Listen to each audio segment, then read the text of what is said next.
Welcome back over to the North American LCS. My name is David Freak Turley, and I have corralled this fine young steed to cast alongside me, the one and only Isaac Gazelle coming Bentley. I could see it coming in the prompter. Yeah. I'm just like, what? I don't know. It was written for me, and I have to read it's in the prompter. Question mark. We've got another battle for first place coming up as Immortals continue their drive as they take on Team Dignitas. And yesterday, we saw Immortals not only end the day in first place, they did so convincingly against CLG. Yeah, and game one against CLG was probably their best of the split, I think. They absolutely dominated in all aspects of the game, but their vision game in particular was extremely impressive to me. It was so one-sided. It felt like CLG could never see what they were doing. You know, game two, they did get behind, but even then, they were able to establish vision control, they were able to play to their win conditions, and they were able to close out a game that they started behind in around 28 minutes. So it was an extremely impressive series from them. Well, we'll see if they can kind of maintain this sort of control against Team Dignitas, who has been winning their games through macro showings as well. Yeah, and Dignitas, you know, the other kind of 5-1 team coming into this weekend, obviously going to be a very tough challenge for Immortals. And for Dignitas, a lot of it has been kind of about the strength of their solo laners. So many people talking about someday. And, you know, once they do get ahead, they have very good macro play. They get the Baron control. They can play around that to either turn fights or take the Baron and close out the game. And it's going to be really exciting to see someday going up against Flame, because these are two guys who have really been excelling. And, you know, it's going to be influenced by the junglers, of course, but Flame has been someone who has been having a lot of success, really without much help from Smithy. So, yeah, he's been a great player. Well, speaking of great players, though, someone we have seen inject some new energy into Team Dignitas is their jungler Shrimp, who explained how he overcame his nerves to perform on the big stage. 제가 좀 자신감이 생긴 것 같아요. 플레이에 대한. 챔피언도 그래서 막 리진 같은 거 자신 있게 할 수 있어서 플레이 만들 수 있는 챔피언. 일본에서 LCS 구경하면서 생겼어요. 그러니까 물론 스테이지에 올라가면 긴장돼서 잘 안 되잖아요. 원하는 플레이가. 근데 관전자 입장에서는 충분히 플레이 만들 수 있는 상황들이 많이 보였어요. 내가 저기 있었으면 난 저렇게 해야 되겠다라는 생각 많이 하면서 그때 자신 있게 만약에 한다면 그때 자신 있게 플레이하면은 될 것 같다는 생각을 했었어요. 스프링 시즌 관전하면서. And honestly, this is a player who, when he did come in and subbed in for Team Dignitas, replacing Chase from the lineup, he went for aggressive plays, and they all worked out at the very beginning. It was kind of a new look for junglers where he's going for crazy invades deep in the enemy jungle, and it just completely works every single time. he mixes it up a lot too. Level 2 ganks, he'll do hard farming routes. Like, he does so much different stuff that it's very difficult to predict where he's going to be. Yeah, he's been very good so far. Let's see if we're going to get ourselves in the game soon as we check out these starting lineups. First off, on the blue side for game one is going to be Immortals clad in their green jerseys. Flame, Smithy, Pobelter, Cody Sun, support Ole with Coach Song, rounds out the lineup. And on the red side today, it's going to be their opponents, Team Dignitas. In the top lane, Someday. In the jungle, Shrimp. Mid lane, Keen. Bot and support going to be Laud and Big with Coach Cop. Absolutely the case here, and we'll see just who can make this one happen. It's, as you mentioned, there were 3 5-1 teams coming into the weekend. Counterlogic Gaming and the 2 squads here, Immortals and Team Dignitas. Immortals already took down 1. This is the hardest possible week Immortals could have had. The other 2 #1 teams, and they 2-0'd the first one. Here they are, ready to go for the second one. I got to talk with their substitute support Stunt on the side stage briefly, and it was kind of jokey, but I said, hey, you're going to 3-0 this one? Of course, the best of 3, so you couldn't do that. But he's like, nah, I think it's going to be 3-1 to be a little bit closer. So, you know, had some healthy respect. But I then asked him, who's the second best team? Because obviously it's you guys for #1. Who are you going to face in the finals? He said Phoenix won. So apparently looking past you, Dignitas, not important to them at all. Okay. They believe in the power of fidget spinners and the rebirth of the Phoenix. And here we go. And it was his old team, so showing a little bit of course. support there to the old squad. But Immortals versus Dignitas is what is on the cards today. And if Immortals can win here, they are indisputably the best team in the NALCS right now. I mean, you take down the 2 teams that you were tied with in the same week for first, they would be sitting at 7-1, and their resurgence has been so impressive. Someone that I do want to highlight that we have not been talking enough about is Coach Song. This guy, you know, came in with this split. A lot of people have given tons of credit over to Smithy, and credit where it is due. He has played very well, but people are talking about the team play, the macro effort, the vision game, how well these guys are working as a team, and certainly you have to highlight a new coach as someone who can help to elevate and really point in on the areas that you need to improve on and that you can improve on. It seems to have worked so well. It's especially worth noting for these 2 teams that their wins are through macro play. They are not these insanely good early game teams where they're just smashing the lanes and I guess they close the game out. I mean, they are taking close games the first 15-20 minutes and then outplaying even these long-term opponents like CLG, like TSM, all these squads who know how to shot call, and they're still better than them at these kind of scenarios. As our champs like has begin has begun. Flame gets that first pick. Galio to be expected, but it gives over the Zac, and Shrimp gonna lock that one down right away. Yeah, Zac as a first pick is rare to see that coming up. You have 95% ban rate. Yeah, exactly. And to see an unpicked Zac go over to the red side is very surprising. Immortals certainly are going to have a plan. It's not like they're surprised by the fact that Zac is then selected. So, yeah, you need to see them look to kind of pick on the Zac. There are some ways you can do this. Something I've been seeing actually a lot in solo queue, not necessarily going to see it here today, but that is very good on this patch is Nunu. And Nunu can actually abuse the early game of Zac pretty heavily. You can get in there and invade. Likely going to be Gragas jungle. We still could see things swapped around. Because Zac is a strong clearing jungler, but he also scales extremely well, and he's not exactly a duelist in the early levels. Yeah, not much of a duelist. It is worth noting that we are on 7.12, which does have some Zac nerfs in it. Obviously, the team's still unwilling to give it over on the most part, but less powerful than we'd seen in the previous weeks. He is less powerful, but in my opinion, some of the item changes actually benefit him a lot. Sure. This is one of the best champions for building the new locket, which is extremely strong on him. So despite some individual champion nerfs, I feel like the item buffs for this character still have him reigning supreme in the jungle. Yep, definitely a good player here on this one. We're going to see what comes through, as Someday is playing his most played top laner with the Shen, the Caspia going in for Keen as well, and all these teams have picked top jungle mid in the first few rounds. Yeah, and the Cassio is considered not what I would call a counter to Galio, but maybe a favorable matchup. It's something that Faker has been using, and people have been starting to pick that up across the board because you essentially have this lane where you have enough sustain from your Twin Fangs that you can kind of heal through the poke. You can have a very strong farming lane. You should not be pressured heavily as far as like a solo kill or anything like that. And Cassio, when you can have those sorts of lane, you can get to the sort of sustained damage that Galio cannot deal with, and you're being allowed to kind of scale up in a relatively farm-heavy lane. Yeah, Snake Champion all about the scaling here on this one as the second phase comes through. I mean, I've used the joke before, but it's so easy. Blitzcrank Rakan up table so far. Of course, it's been the split of tank supports, absolutely. There's a lot of theories I've heard about this as well. Doran Shield, of course, was credited with a lot of the big swing, but also I've heard credit to the fact that we're seeing more fighter top laners, so you need more tank stats somewhere else. Now, in this case, it's still tank top laners on both these sides, or at least a tank mid laner on the side of Immortals, but still, it seems like it's very common these players want to play beefier, playmaking supports, and it seems like the players really like it, sort of the fans.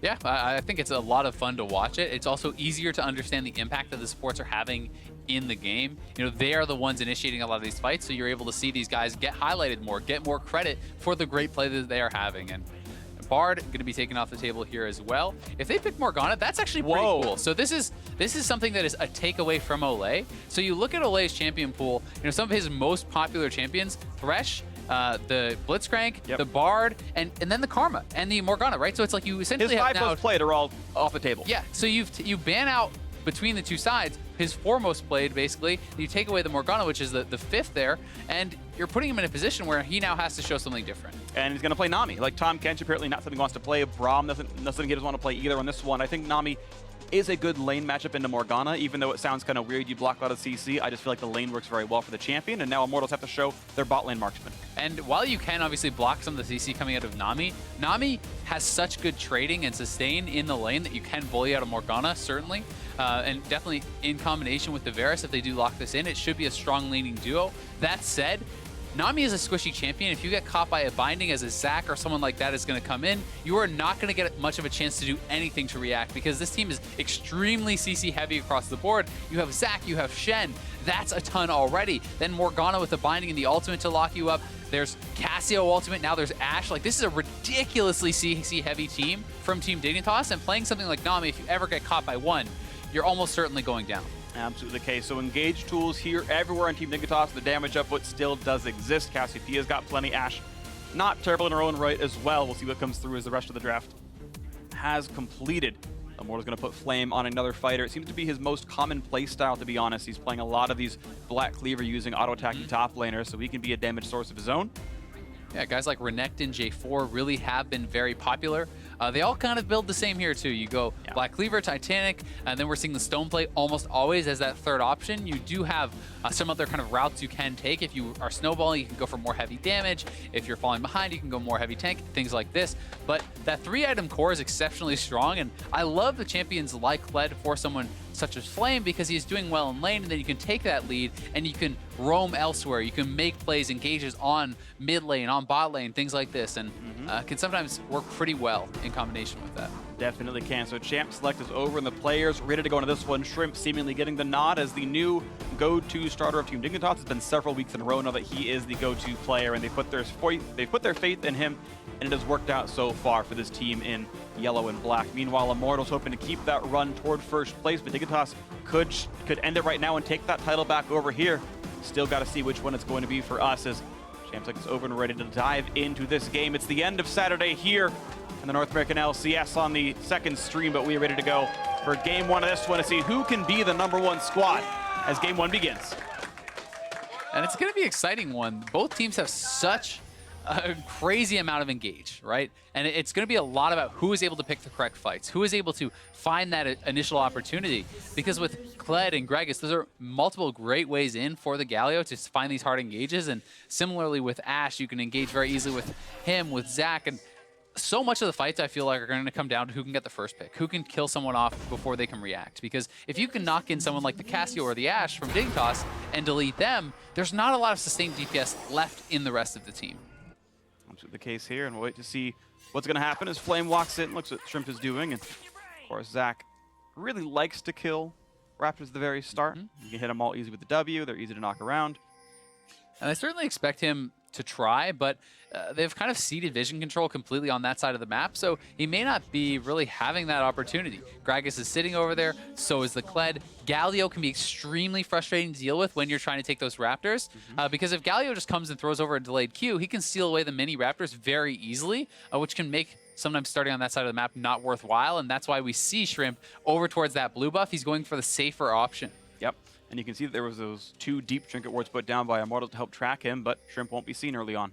And this is going to be a bit of a back and forth battle. Keen wants to try to steal away some of these little Raptors. If he can actually steal 2, you can take away level 2 off the camp at all. So now this means he still gets level 2, but he doesn't get them from the little Raptors. If you take the second, you don't get level 2 off the camp at all, which is really the big win. So this is like okay, but not a massive deal for Smithy. Right, he's going to get to the same things. He can't go for the XP Quint level 3 super power farm route, but that's not going to be a major issue on a Gragas anyway. Yeah, and the big punish is really when they're at level 1 after the first camp, now you have a non-leashed red buff that you have to clear as a level 1 Gragas, which takes so long, and that can really put you behind. So not going to have to deal with that. Both junglers going to be on pretty even terms. We get to see the rest of these lanes as they pan out right now. Looks like a pretty heavy farm route for Shrimp. Blue into Wolves, might do Raptors first before he goes to the red buff. He knows, again, Gragas, not much of an invading champion. We really get to see Zach in this one, but you expect that Shrimp has the practice to play it well. Yeah, sometimes you don't, though. I mean, where are you going to practice this a lot, right? That's sometimes the question is, in solo queue, this is essentially a permaban. If you don't expect to get it in scrims, then you're probably not running Zach that often in scrims. So it's not something that you can just log on and practice online. It's sometimes a little bit tougher to get those games in on the permaban champions. Absolutely, but we'll see. We've so far seen pretty good performances out of the Zacs, but you're right, it's still remains to be seen, and of course Immortals happy to take the risk here for themselves. Nice hawk shot by Lod, perfectly timed, sees that Smithy is in fact taking his blue, and they can summarize his exact jungle path based in his CS. So far the Wolves are dead as well. And this is pretty nice from Someday. So Someday essentially needed to have the wave all the way to the turret. If you're going to shove, you need to hard shove and have it bouncing by the time the jungler takes that other blue. And Pobelts are just going to TP back to lane, but they could look for something on Keen if he steps a little bit too far forward. I should be aware of where the jungler is or where the jungler could be, though. I think it's likely Smithy might end up crossing paths with Shrimp. Is he going to satchel up the wall? Yes. Blast Cone puts him over here, and now he sees an enemy champion. Going to steal away a couple of these little Krug pieces, but Shrimp going to get the rest of the camp. Yeah, not a big deal at all. Smithy has to get out of there because he sees Someday missing from that lane. Does not want to get collapsed on. So both junglers, very even overall. Shrimp did kind of take down that one extra camp, though. Exactly, yeah. Shrimp is up one camp, losing one medium Krug, not a huge deal. He's up that one camp otherwise, but there's a gank in the top side. Looking for this one here is Someday. Gonna find somewhere to run, puts the taunt down, hoping to find a little bit more. Nice flash, still so gonna well land. done. Beautiful by Smithy, but he's got to slow here. This Shen, can they get him under the turret? It's gonna be close. Yes, he does. The violent tendencies do what the name describes on the tin, and Flame gets first blood. That was so well done by Smithy. He throws out the body slam knowing Someday will flash react. Then he redirects his body slam with that flash, still catching Someday after he pops that summoner. But you have to criticize Someday a little bit. The wave is pushing back towards him. There's no reason to be this far up. That's just greeting for CS. Gragas is topside. You knew that. And you're fighting for what will essentially be a loss of 2 to 3 CS if you sit back and let the wave push. Because it has fully bounced, you're going to get almost all that farm. Instead, he wants to fight for that 1, for that 2 CS, really greeted out. Right. And he gets punished by a beautiful play here from Smithy. Right, it's not like there even should be any communication issues. Shrimp is also Korean. They can easily talk to one another. There should be no issues at all. And you're right, it is greed by Someday, and it punishes him here. Flash down, TP used to get back to lane. Only Ruby Crystal refillable on the recall. And Flame actually able to walk back to lane because of the way the wave was, so TP advantage for Immortals. Yeah, it's really nice for Flame because he also is the one who gets the first blood. It's not that the jungler just came and killed his lane opponent. He actually picks that up, so that early buy of the Tiamat going to be very good here on the champion as well. Definitely going to feel great. There's that long-range bind, but no follow-up available. Ola can heal himself, and unless there is an all-in, he's going to be honestly okay with this without many issues here. Quick Krug clear for Smithy, and these two little ones will drop to the W and a couple auto attacks afterwards. It's a little annoying killing Krugs as Gragas because the W's percent health damage, you actually don't kill the small Krugs with the big empowered task flam. But it's just like, oh wait, they didn't take any damage. I've got to use something else now. It can be a little bit frustrating. A lot of champions really do struggle with those Krugs, and on some champions, people actually just skip them pretty much altogether because it's so annoying to take them down until you have something like, you know, a bombing Cinder for your Cinderhawk, and you have some sort of AoE item, you know, maybe like a Hurricane, someone like Kindred really can struggle with that too. Yeah, I've seen a lot of jungle paths where they'll kill just the big one and then like one medium and small ones and just walk away. They don't go for the rest of the camp because the last little pieces. They have so much armor, it's really hard for physical damage junglers to kill that thing off. And now, another fight in the top side of the map. Both junglers are around though, so Xfinity going to be here first, but Shrimp around the walls, and he's in fog of war. Someday still buying some time. The fact that he turned aggressive at all, I think, kind of gave away Shrimp's location because, again, I don't think he was seen, but the dive didn't continue for Immortals. Yeah, and I'm not sure if they got fully in range of Shrimp. I do agree maybe Someday could have tried to bait it out a bit harder because they were actually in a position where they could have perhaps won that fight. And Big now under trouble. A lot of damage. The flash fall for Autotech gets the Shen ulti out, and Laud dodges the bubble. Ole not long for the world, and the kill comes through. Big sadly gets the kill on support, but still one kill is nice to have. That was really well done, actually, both from Someday, but also from Big. You know, playing it pretty cool, redirecting to kind of turn around and bring that Shen back in. So many players, as they're getting that Shen ultimate, actually just run him out of range because they're so afraid of dying. Right. So delivering in Someday, picking up a kill in that bot lane, going to be pretty good for them. Really good for them, absolutely agree. And I don't know if Someday just barely hit level 6 or if Immortals didn't communicate, but certainly that all-in got turned around by that ultimate. Yeah, he had been 6 before even the gank happened topside. So he's been 6 for a while here, something that they certainly should be playing around, but it's easy to forget it was a nice sidestep from Olay, and that's what kind of prompted the all-in. When that binding misses, it's very tough for Morgana to actually turn around and fight back, but Big able to just step in. It was a good bait and very quick Shen ultimate to turn around that kill. So Someday makes a bit of a mistake topside, but makes up for it a bit more here. Right, and he's even still up in farm. He had to walk all the way back to top lane, and he's still up 11 gold or 11 CS right here. So credit for the recovery to Someday. Yeah, and Shen can actually duel up very well against someone like Kled. We also have to remember that Flame did not TP back to lane. He's saving that for his team, so that is something that garners the Shen a little bit more farm there too. But you know, it's one of those things where generally you will start losing the 1v1 later, but it takes quite a while for Shen to actually start losing to champions like this.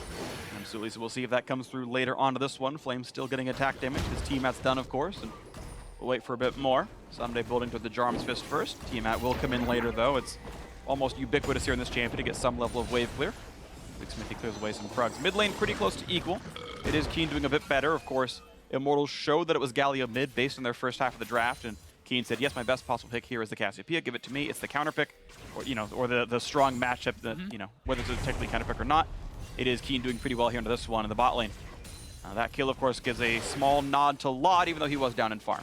And I definitely agree that it's more in the camp of strong matchup or a good answer rather than counter, because the Cassio should not be like just killing Pobelter over and over, but you have this hyper scaling team fighting champion that has sustain built in that once you get some items built up can really start to bully the Galio, right? And it's not someone where you're going to struggle to wave clear against him. It's not someone where you're going to get poked out, and it's not someone where you're going to get outscaled. So it kind of checks all the boxes that you would want from this mid lane matchup, and I think that's why people are playing the Cassio more and more. Absolutely the case, and it's looking pretty good. Teamfight damage, certainly great to have. More poke onto this one, but the magic damage shield makes it not terrible. One thing I don't love, though, about the comp is when you're playing into a Galio, having an AP laner against him is fine. You know, although he does obviously really like to itemize MR. But if you have physical damage sources from elsewhere, that can make it so he can't just itemize super efficiently against you. That being said, Zac is essentially mostly AP, well, basically all AP. Shen is actually mostly magic damage. The Morgana is mostly magic damage, so it's just Laud. So Pobelter is going to have a very easy time stacking MR and not really having to worry against most of these teams. Because even Laud hasn't had very good damage stats so far this split. Immortals, though, going to be dove down here to this one. Going to miss. Bounce. Yeah, that's going to be all the damage they need. He is gone for certain. Shrimp gets the kill, and the turret's going to be next up. Really well done, utilizing that level 6 on the Ash Arrow, even bringing down Cassio just in case. That covers any insurance policy with someone TPing in or something like that, so they're going to race for the first turret. Bot lane should be able to get it as they have the extra members down there. This is very well done, and you know what? I honestly, in a lot of cases, would just like to see you give that solo gold over to Laud, since Immortals are not racing for it, and he's your only physical damage component. So you really want to get this guy strong, because if he is not strong, Gragas just itemizes only MR. Pobelter itemizes only MR. You build early lockets, and you have a lot of answers to the magic damage coming out of Dig. Absolutely agree. So we'll see if it ends up coming down to Laud doing well, or if Dignitas can snowball off an early game lead. 1,000 gold up for them. The Mountain Drake going to be grabbed without much issue as well.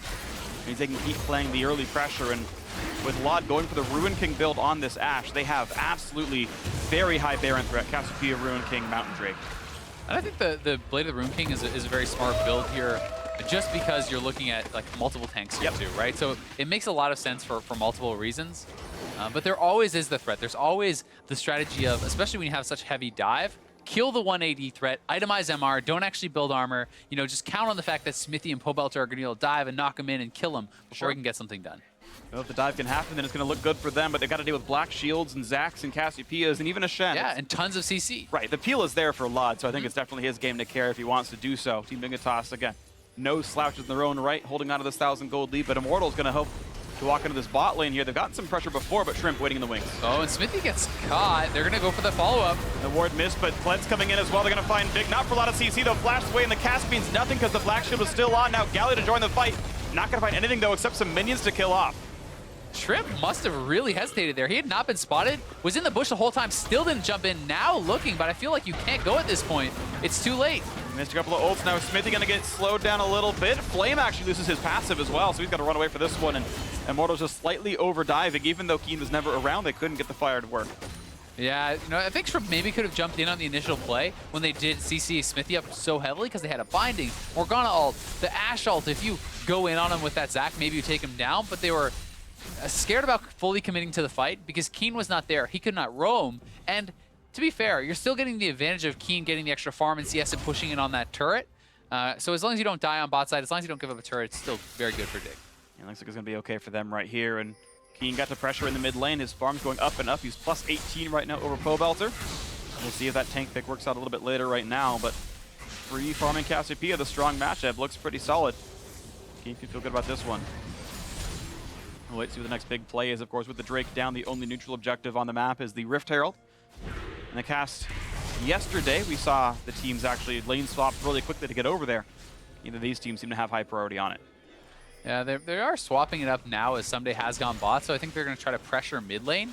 But it does seem a little bit of a strange choice, as that is where the Galio is, who can very easily wave clear. If anything, you would think you'd want to lane swap top and really start to pressure the Kled, who can't wave clear as safely. Ooh, and Cody Sun lands the Q. Actually, Smithy gets the smite just in time. The piercing arrow comes in, so a nice red buff onto the best possible wielder. See if that means much. 700 gold difference, actually. Someday, nice trinket ward to make sure he's not getting ganked. Of course, Ole can trade that out pretty easily. Now, finally, Dig bot lane are going up top, and Kled is pretty far up here. Big has the ultimate available, so we'll see if he can catch Flame.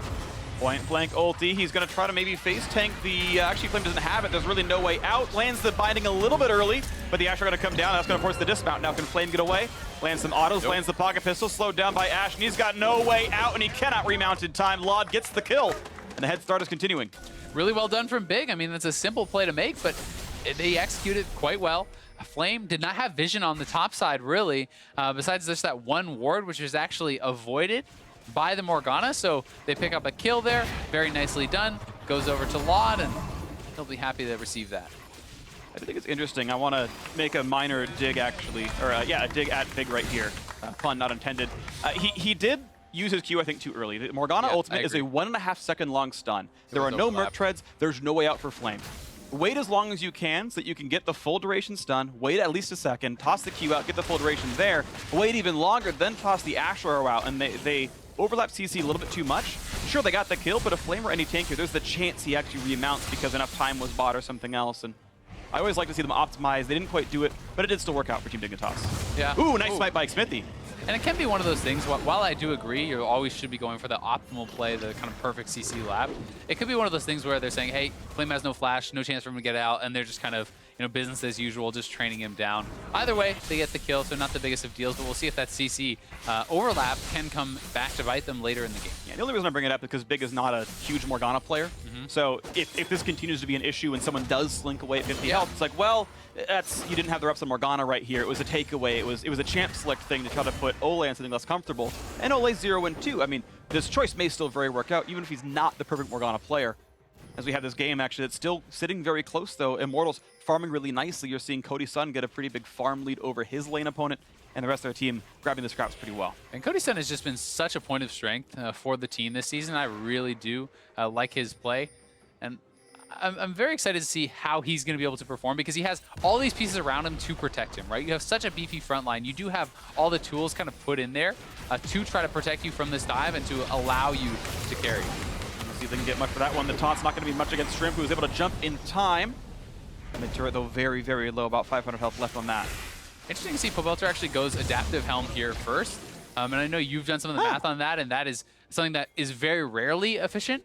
Yeah. It's almost always better to go something like a Spirit Visage, and I think even on Galio, going for the Abyssal Mask can be a really strong choice to amp up some of the magic damage coming out of Smithy, yourself, and Ole. Sure. This is definitely going to be tankier than Abyssal Mask. That said, I do love Abyssal Mask, and it's good for the offense, obviously, especially with the magic damage dealer like Smithy on your team.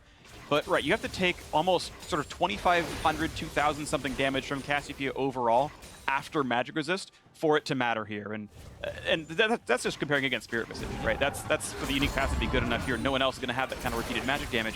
In a team fight, he's almost definitely caring more about Lot than Keen, in which case you'd rather just have the health to deal with Ash auto attacks. So I'm of the opinion that it seems like a slightly weak buy, but we'll see what happens over this one. If he really is dueling Keen, then it will become efficient. Certainly possible. But Keen is really going to take over, I think, in that 1v1. Like, from this point forward, it's so hard to ever see Galio having much potency in a duel against Keen, because Keen really is going to be tanky enough that he can't really get burst down by Galio, and you have enough sustain at this point that he really can become very, very strong. And he is going to be such a massive frontline threat. I'm kind of interested to see how early Keen is going to decide to pick up something like a Void Staff, as you know that a lot of MR is going to be stacked by the front line. There's the flash over the blind. Look for the root, look for the team fight. Now the flash forward by Big is going to find himself at least one stun, but here comes Galio. Stops the bounce, but Cody's going to lose his life first without flash available. 1 for 0 so far. Nice knockback on a Keen means Flame going to chase down for this kill. Pobelter running down to the wings, but the CC is there to keep Keen alive. A couple more seconds, but Ole finally gets a shutdown. It's here now. Smithy forced to run away, going to get over the wall. Pobelter finds himself one taunt. Flame back and forth, does remount. But will there be much more of a fight? It is a 4v4 route onto the tank in the mid lane. Xamte wants a bit more, waiting for his taunt to be back up, but not going to go for the play just yet. Flame back to full HP already, remounting nicely. Well done to Skarl there. And it's actually just a 1-for-1, but they are pushing forward. Somebody taking quite a bit of damage here. And Immortals want to use the chip damage that they've gotten to try to pressure the turret, but not having your AD carry up, it's very hard to siege. Yeah, there's really no ranged champions left to do meaningful damage, so out they go for this one. The Shrimp goes back to the jungle to farm back up. Team Dignitas, though, able to get up a couple hundred extra gold off the end of that fight as everyone goes back to clear their map. That was a very, very even team fight. You would have thought more people would be going down, but pretty well played on both sides. And it's so many tanky members. As damage dealers do fall, it's very hard to actually finish people off. Cody Sun went down, and Keen went down, and then there's just not a lot of DPS kind of left in the tank. And at that point, they can ignore him as they take down that mid lane turret. Well played to the tanks of Team Dignitas. The early Quicksilver Sash by Cody Sun is a little weird because there's not a lot of damage on the Immortals lineup, and delaying damage up it seems a bit suspect. It's tough, though, because at the same time, if he goes down, there's almost nothing left in the way of team fight damage for them, right? Gragas and Galio are not going to put out a lot. Kled has some burst, but he could get kited very heavily. And there's so many like CCs here. If you get hit know. by a binding, you probably lose a team fight. Hit by an Ash Arrow, probably lose a team fight. So Sure. yes, you can try to play it perfectly where you don't buy that item and you just say, I am going to dodge everything and my front line's going to block everything. But I think it's a reasonable choice because the cost of getting hit is so high. Sure, and it doesn't have to be Cody Sun's fault that he's in this scenario. This could be, well, Champ Select is a point where good luck being a backliner, good luck having no damage. This could just be Immortals being outcomped, and there's no good way out for Cody Sun. He's just in the situation now. And, this is a game where I think rushing for something like a Michaelis from Olay would be very, very strong because there is so much CC, and, that takes a long time to get to, too. And they're looking for the dive now. Galio could follow up in the ultimate here if they decide. Nope.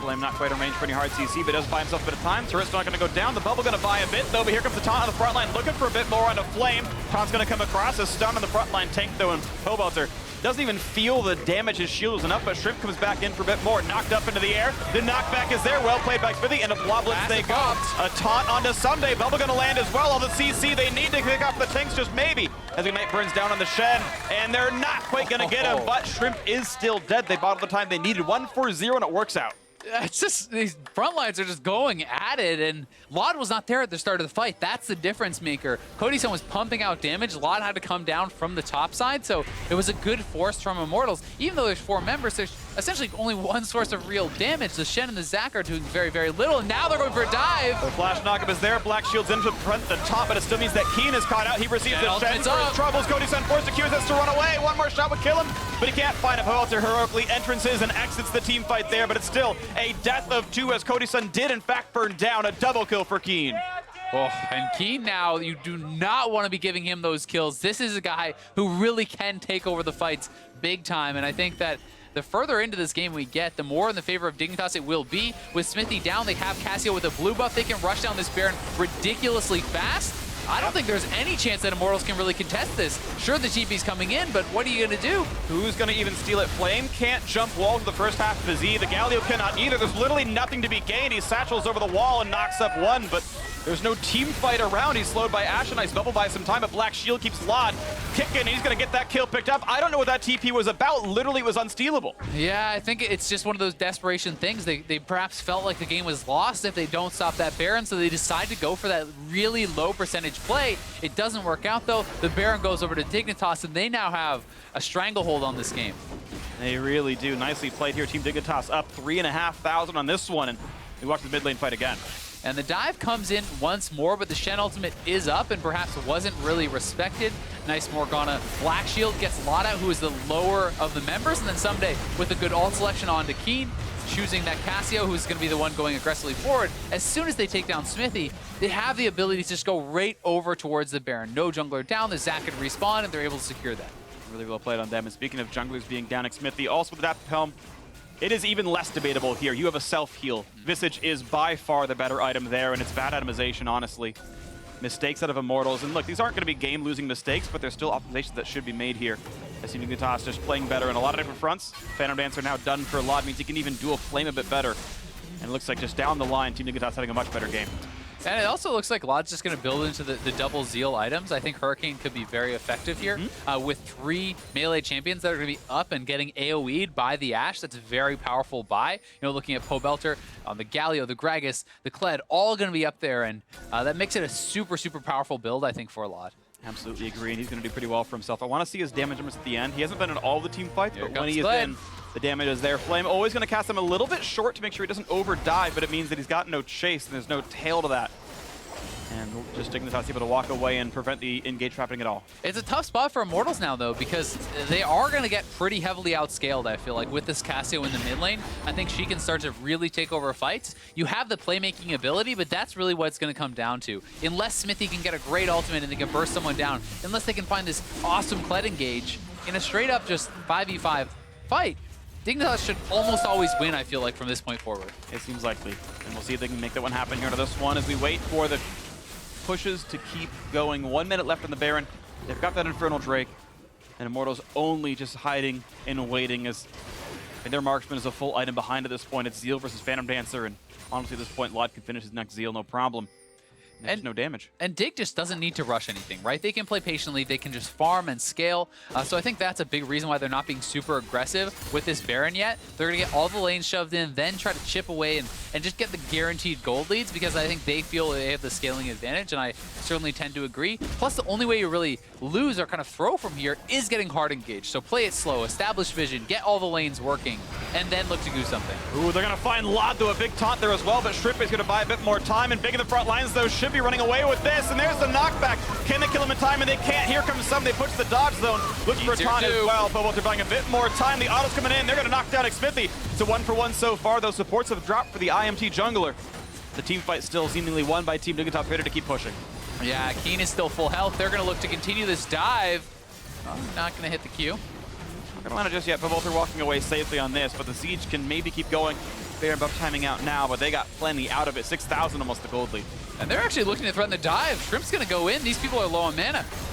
Gonna miss a little bit more. Nice knockback into a pretty big top, but is the damage even there? Cody Sun has to do something. This doesn't have the items for it to matter at all. One more.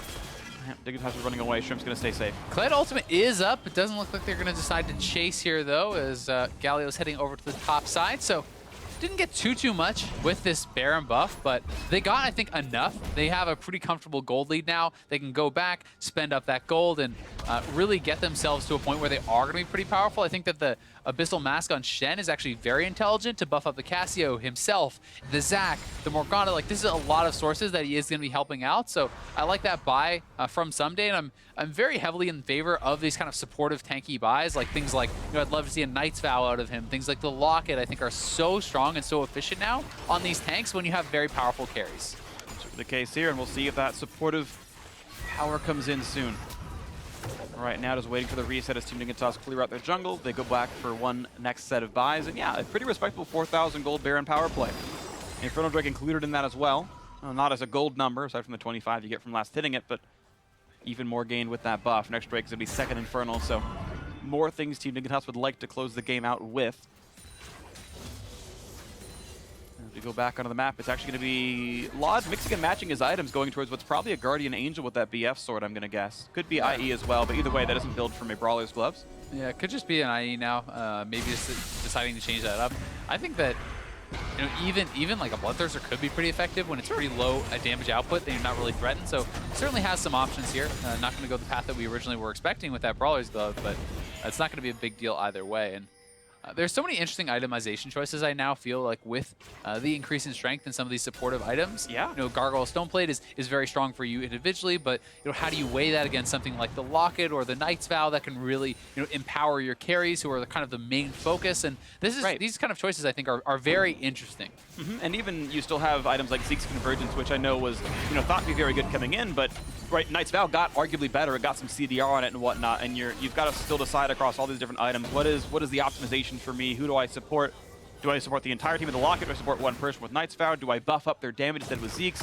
What else can I go for here? Maybe you get a Righteous Glory, as we all know Captain Flowers loves for himself on his Skarner, and we'll see what comes next. But Team Dignitas waiting to close this one out and make the game one look solid. Yeah, they are certainly in control. You know, getting some vision out, trying to play this pretty safe, pretty slow. Shen is just going to be pushing in the bot side, and as long as you draw the Kled down to you, you can then roam and look to make a play, or you can just keep him kind of in this neutral position. And Dignitas are just looking to slowly kind of out-farm their opponents, take over the jungle, take over, you know, these side lanes, and really look to eke out any small advantage that they can get. So we'll see what comes through. Waiting to go as here comes Flame looking for damage on a Someday, and he's supposed to be able to win this one-on-one. He's got a level deficit and only gets so much damage down. Gonna wait out Someday's shield and walk right back out of this one.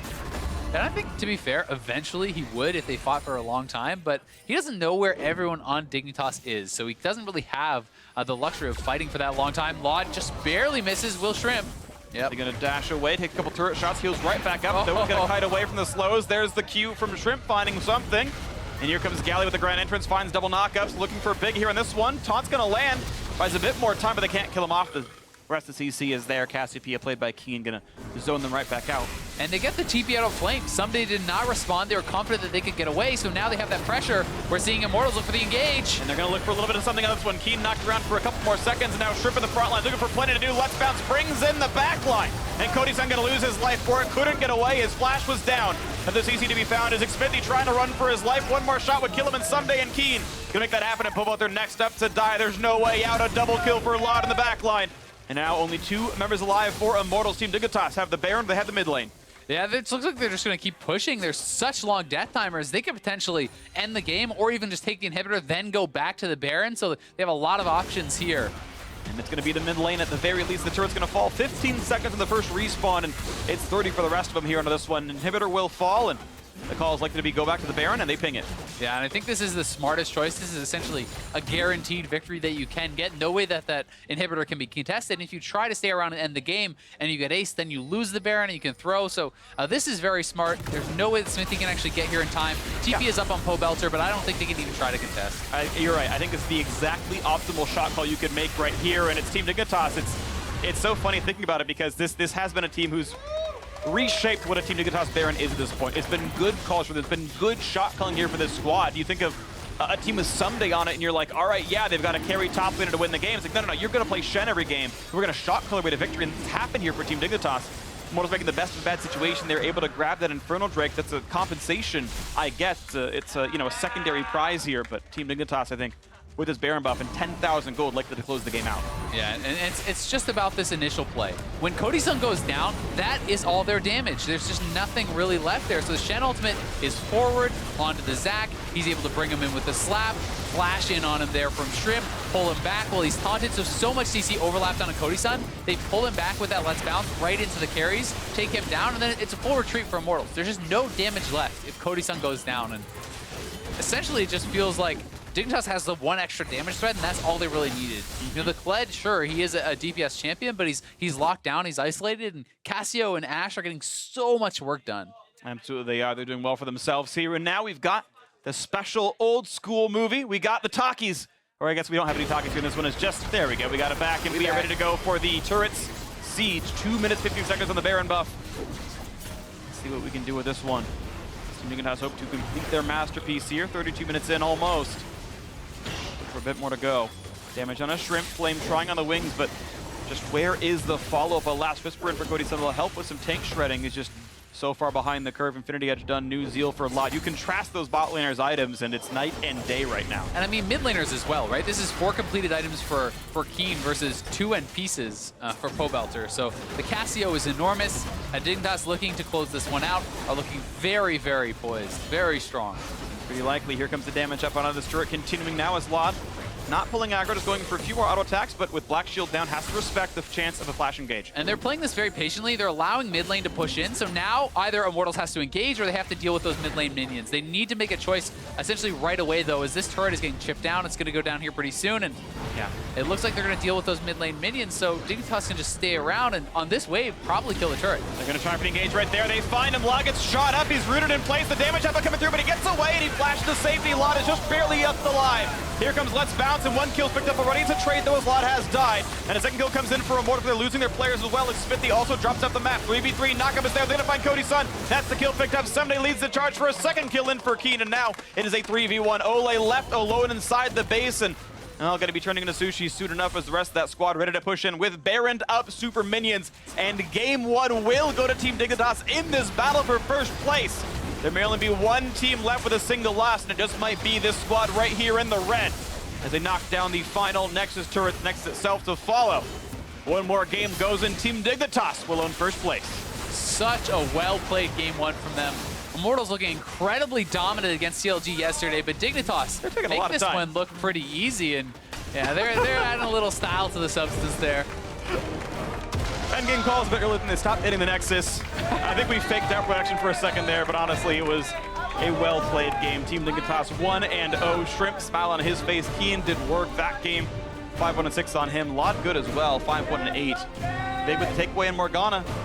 I wouldn't say it was perfect on the Black Shields. I think there were a lot of late ones, but it certainly did seem to make the Team Dignitas bot lane do better than the Immortal squad did, who had gotten so much praise overall. It was like, oh, you know, Lodge is kind of there for along for the ride, but Cody Sun's the big carry, and it was really the opposite in this game, where it felt like so much more came out of the Team Dignitas bot lane. I think their pick ban was extremely intelligent. I think that so much focus on Olay, we haven't really seen anyone do this yet. So putting him off one of those comfort picks, and while he was fine on the Nami, you know, it's not like you can really attack him and say his play was very poor or anything like that, but he has been such a playmaker and such a catalyst for good things for Immortals, and when he's not on these playmakers, when he's not on the Bard or the Thresh or something like that, it felt like there wasn't a lot going on.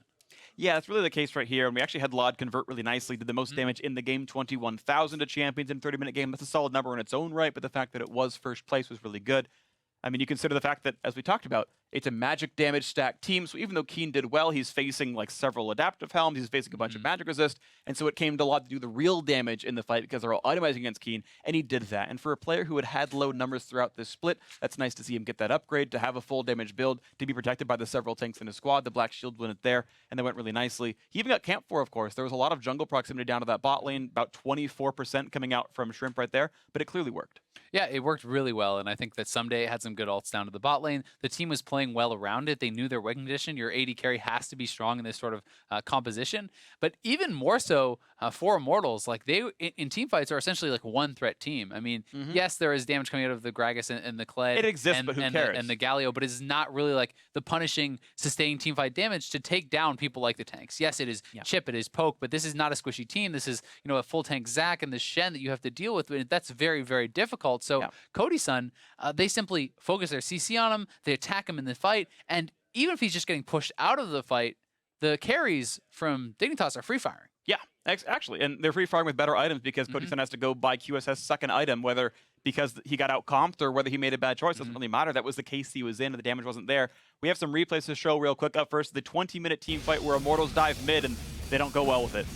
Yeah, and I'm just not sure if they were actually tracking the Shen ultimate here. This was a very nice like set of abilities used by Dignitas. The Black Shield on the lower member, Laud, he had to choose between the Cassio, and then they put the Shen ultimate onto the Keen, onto Cassio there. So it's really nice allocation, and they're able to turn that around, and that was kind of what got them the Baron right afterwards. So it was a good fight. Yeah, the game was very close up until that point, but that's when it kind of all turned around. Our second replay, 29 minutes in, as Dignitas get the 3-0 to head for the second Baron. And it's just about Cody Sun here. Cody Sun is really all the damage in the comp for Immortals. So Shen ultimate onto the Zac, move him forward. He gets taunted up into the less bounce. No way for him to really deal with that. And then Laud and Keen, as was the story in almost all the fights, are pretty much untouched. They're just able to pile forward. The tanks are frontlining for them, and there's no real threat onto them. Yeah, just no way out for them. As you can see the gold graph right here, it was close for the first 20 minutes right there. It wasn't really too bad. The problem is you had that mid lane team fight. That when the graph starts going down, that was that mid lane 2-for-0 dive turn into Baron, and just for 10 minutes straight, just a landslide of gold towards Team Dignitas. And I really did feel like part of the problem about it staying this even for this long is that they are going to get outscaled. I do think that this composition had the advantage going into the late game team fights, so it was something where Immortals, you know, an even game isn't necessarily in their favor. They have to force plays. They have to be getting stuff done with the Gragas and the Galio and the Kled, and it felt like the successful cases in this game were few and far between. There was not really a lot of like Kled ult catches someone, Galio ult, Gragas knocks them in, they get burst down. Like that never really felt like it happened to Laud or Keen, and those are the targets that they needed to be able to get and constantly force plays onto. Right, and if you are going to play a one-threat team, we saw TSM do that earlier, and they played with Tristana, right? Something a bit safer, something who actually wants to build double Z item and doesn't have to buy a QSS against the Zac because you're Tristana. You get to do that when you're a champion like this. Varus has to be more defensive. That is not the champion you 1v5 with. And, you know, I guess, yeah, kind of a bad champ like for Immortals. Well blown by Team Dignitas, of course. The steal away helped as well. And now we're going to see if Immortals can even up the score when we come back with Game 2 against Team Dignitas. Be right back. See you soon. Gonna find somewhere to run, puts the taunt down, hoping to find a little bit more. Nice flash, still gonna land. Beautiful by Xmithie, but he's got to slow here. This Shen, can they get him under the turret? It's gonna be close. Yes, he does. The violent tendencies. Cody Sun forced to QSS to run away. One more shot would kill him, but he can't find him. Powelter heroically entrances and exits the team fight there, but it's still a death of two as Cody Sun did in fact burn down. Looking for a taunt as well. Powelter buying a bit more time. The auto's coming in. They're gonna knock down Xmithie. It's a 1-for-1 so far. Those supports have dropped for the IMT jungler. And the CC to be found is Xmithie trying to run for his life. One more shot would kill him, and Someday and Keen gonna make that happen. And Powelter next up to die. There's no way out. A double kill for Laud in the back line. Here comes Let's Bounce, and one kill picked up already. It's a trade though as Laud has died. And a second kill comes in for Immortals. They're losing their players as well. Xmithie also also drops up the map. 3v3, Knockup is there. They're going to find Cody's son. That's the kill picked up. Somebody leads the charge for a second kill in for Keat.